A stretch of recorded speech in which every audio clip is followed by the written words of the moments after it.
Make sure your insurance doesn't come up short. Get gap cover with ALA. For more information, follow the links in the description.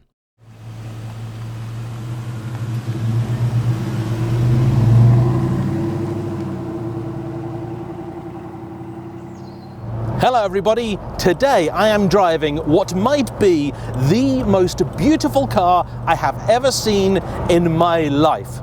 And I guarantee you have two questions. What is it and where can you get one? Well, find out in today's episode of JayEmm on Cars.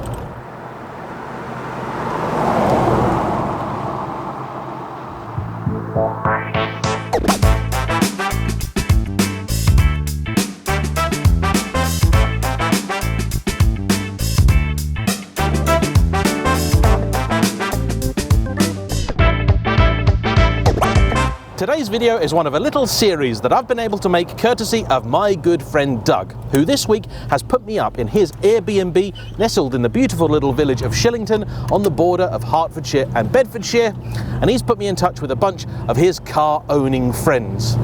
A couple of days ago, I got to drive Alan's 1916 Cadillac, after that his 1928 Durant, and now I'm in his Auburn, which was built in the year 2000. Though, as you might imagine, the story is a little bit more complicated than that. Auburn is a company which can trace its roots back to the turn of the century. They were founded in 1900 and went through until about 1937. In the 1920s, they were acquired by one Eric Cord, who also had the Cord Company and Duesenberg, arguably the most famous luxury car maker that ever was. And though you could argue that today Rolls-Royce occupies that space, even Rolls never quite entered the popular lexicon as Duesenberg did. For that is the origin of the phrase, "It's a doozy." Or so they say.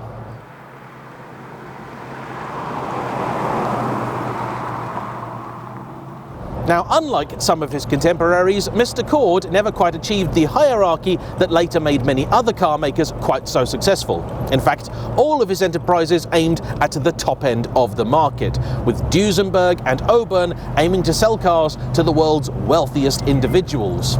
In of itself, not a bad plan. That is, until you get a war and then a depression. And then trying to sell the most expensive cars in the world becomes a little less sensible. And it is then rather unfortunate that the Speedster, arguably the most pretty thing America ever built, came out at a time when just about nobody could afford it.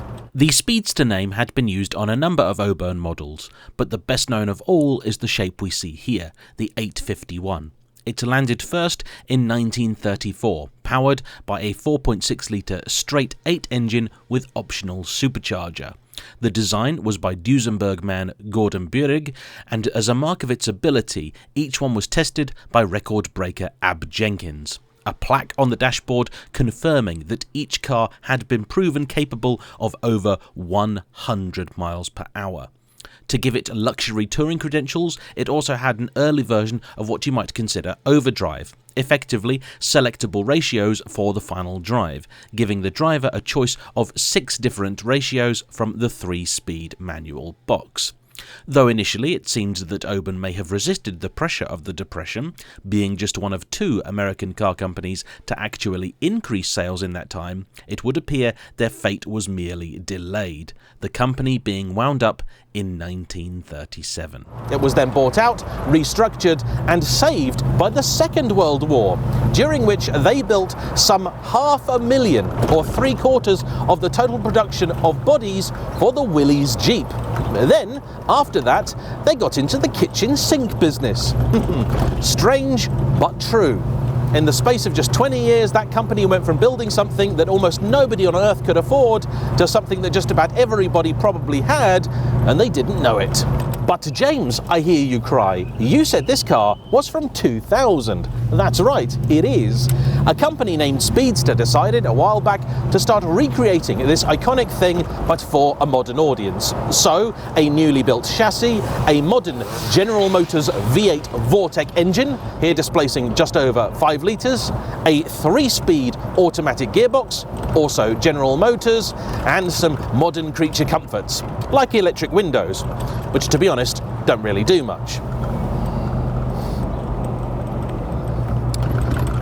See what I mean? Gonna keep those down. At least that way I can have my arm hanging out of the thing. This is the way you're meant to drive this kind of car. This is the sort of thing that is intended to convince people you are a hitherto undiscovered member of the Rothschild or Rockefeller family.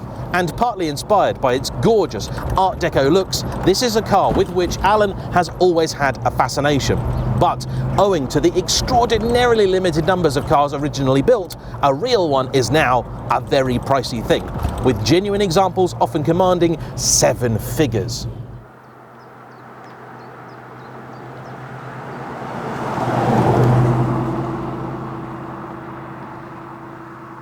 Now, I believe that the company who makes these, Speedster of Florida, has had their share of ups and downs. But today, if you want, you too can commission one of these and it'll set you back some £200,000. But before you do that, there are some things you need to know.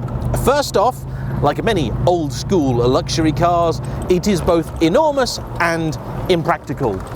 There is a tiny bit of what you might call storage behind the seats, though not much of it. There is nothing in the way of a boot. The front is entirely occupied by that rather incongruous looking V8 engine. The supercharged badging on the side, by the way, is there for show. The original models were, and should you want one today with a blur on it, you can have it.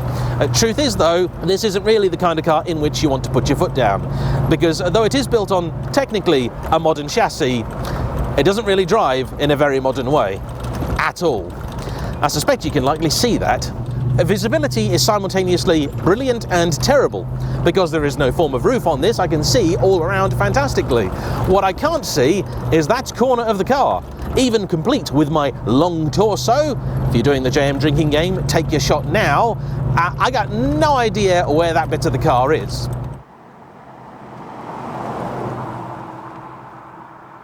It does, however, have power steering, servo-assisted brakes, and that aforementioned automatic gearbox. So driving it isn't really difficult at all. Parking it, though, a little bit trickier. There are also indicators that work. The other controls on the steering wheel, I don't quite know what they do, and I'm going to leave them well alone. One presumably is for the wipers, which are, even by Caterham standards, pathetic. And the other, pass, maybe steering column adjustment. Your dip beam is actually a little button on the floor.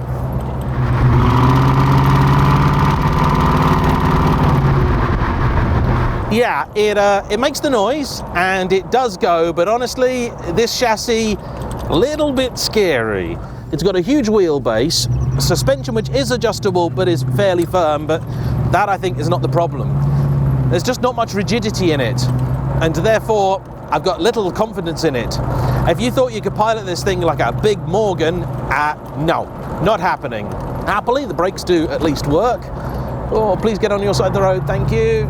And part of the joy of this kind of car is that because it's got modern stuff underneath it, it will still stop, start and go like a modern car. You should always be able to rely upon it. It's not often you hear of car makers in Florida, but to be perfectly honest with you, if there were anywhere on planet Earth I could be right now with this car, that's it. So, if you do want yourself a slice of this life, how much are you going to have to pay?